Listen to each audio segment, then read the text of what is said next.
বিপদে পড়লে বুঝতে পারবেন আপনার ফোন বুক ভর্তি নাম্বার আছে, কিন্তু মন খুলে কথা বলার মতো একটা মানুষও নেই। স্মার্টফোনের যুগে আমাদের যোগাযোগ বেড়েছে, কিন্তু কানেকশন কমেছে। আপনার কন্ট্যাক্ট লিস্টে হয়তো 500 থেকে 1000 বা তার থেকেও বেশি নাম্বার সেভ করা আছে, ফেসবুকে 5000 জন বন্ধু আছে, কিন্তু বুকে হাত দিয়ে বলুন তো, রাত 3টায় যদি আপনি বড় কোনো বিপদে পড়েন বা প্রচন্ড ডিপ্রেশনে ভোগেন, তবে ওই 1000 নাম্বারের মধ্যে কয়জনকে ফোন দেওয়ার সাহস রাখেন? হয়তো একজন, কেউ না। তখন আঙ্গুলগুলো স্ক্রল করতে করতে ক্লান্ত হয়ে যায়, কিন্তু কল বাটনটা আর চাপা হয় না। ফেসবুকে আপনার স্ট্যাটাসে লাইক দেওয়া বা জন্মদিনে উইশ করার মানুষের অভাব হবে না, কিন্তু হাসপাতালে স্যালাইনের বোতল হাতে শুয়ে থাকলে এক গ্লাস জল এগিয়ে দেওয়ার মতো মানুষ খুব কমই পাওয়া যায়। সুসময়ে যারা মাসি হয়ে ভন ভন করে, দুঃসময়ে তারাই সবার আগে ব্যস্ততার অজুহাত দিয়ে কেটে পড়ে।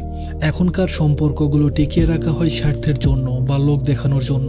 কেমন আছিস, এই প্রশ্নটা সবাই করে ভদ্রতা বজায় রাখতে, উত্তর শোনার আগ্রহ নিয়ে নয়। মন খুলে কথা বলার জন্য এমন কাউকে দরকার যে আপনার কথাগুলো বিচার না করে শুধু শুনবে।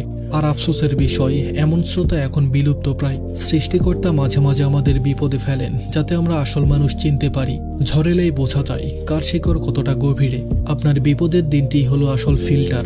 এই দিনে যে আপনার পাশে থাকবে, সে একজন মানুষ বাকি 999 জন ফেক বন্ধুর চেয়ে দামি। তাই নাম্বারের সংখ্যা বাড়িয়ে লাভ নেই, সম্পর্কের গভীরতা বাড়ান। 1000টা হাই হ্যালো বলা বন্ধুর চেয়ে এমন একজন বন্ধু বা মানুষ খুঁজুন যে আপনার নীরবতা দেখেই বুঝবে আপনার মন খারাপ। দিন শেষে মনে রাখবেন, সবাইকে চেনা যায় কিন্তু কাউকে জানা যায় না।